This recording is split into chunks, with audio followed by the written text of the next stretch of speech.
Dennis Peyton was used to being met with a smile.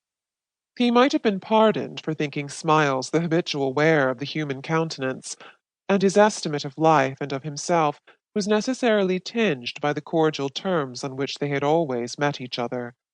He had, in fact, found life from the start an uncommonly agreeable business, culminating fitly enough in his engagement to the only girl he had ever wished to marry, and the inheritance, from his unhappy stepbrother, of a fortune which agreeably widened his horizon. Such a combination of circumstances might well justify a young man in thinking himself of some account in the universe, and it seemed the final touch of fitness that the mourning which Dennis still wore for poor Arthur should lend a new distinction to his somewhat florid good looks. Kate Orme was not without an amused perception of her future husband's point of view, but she could enter into it with the tolerance which allows for the inconscient element in all our judgments.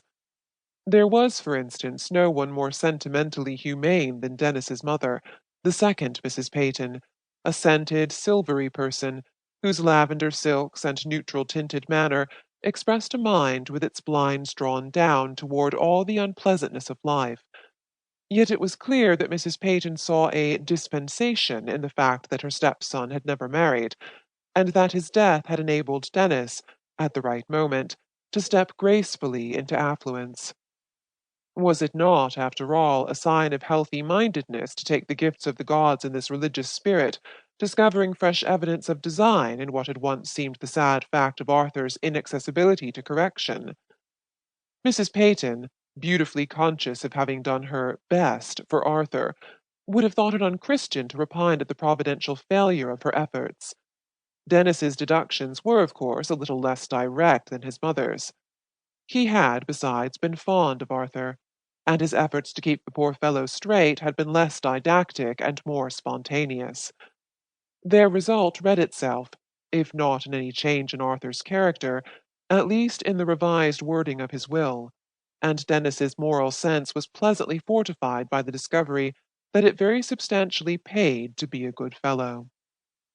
The sense of general providentialness on which Mrs. Peyton reposed had in fact been confirmed by events which reduced Dennis's mourning to a mere tribute of respect, since it would have been a mockery to deplore the disappearance of any one who had left behind him such an unsavory wake as poor Arthur. Kate did not quite know what had happened. Her father was as firmly convinced as Mrs. Peyton that young girls should not be admitted to any open discussion of life.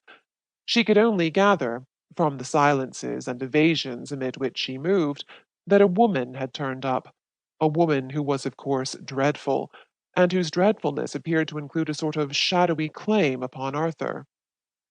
But the claim, whatever it was, had been promptly discredited. The whole question had vanished, and the woman with it. The blinds were drawn again on the ugly side of things, and life was resumed on the usual assumption that no such side existed. Kate knew only that a darkness had crossed her sky and left it as unclouded as before. Was it, perhaps, she now asked herself, the very lifting of the cloud, remote, unthreatening as it had been, which gave such new serenity to her heaven?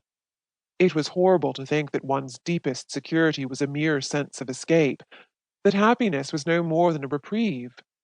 The perversity of such ideas was emphasized by Peyton's approach. He had the gift of restoring things to their normal relations, of carrying one over the chasms of life through the closed tunnel of an incurious cheerfulness. All that was restless and questioning in the girl subsided in his presence, and she was content to take her love as a gift of grace, which began just where the office of reason ended. She was more than ever today in this mood of charmed surrender. More than ever he seemed the keynote of the accord between herself and life, the centre of a delightful complicity in every surrounding circumstance. One could not look at him without seeing that there was always a fair wind in his sails. It was carrying him toward her as usual, at a quick, confident pace, which nevertheless lagged a little, she noticed, as he emerged from the beech grove and struck across the lawn. He walked as though he were tired. She had meant to wait for him on the terrace, held in check by her usual inclination to linger on the threshold of her pleasures. But now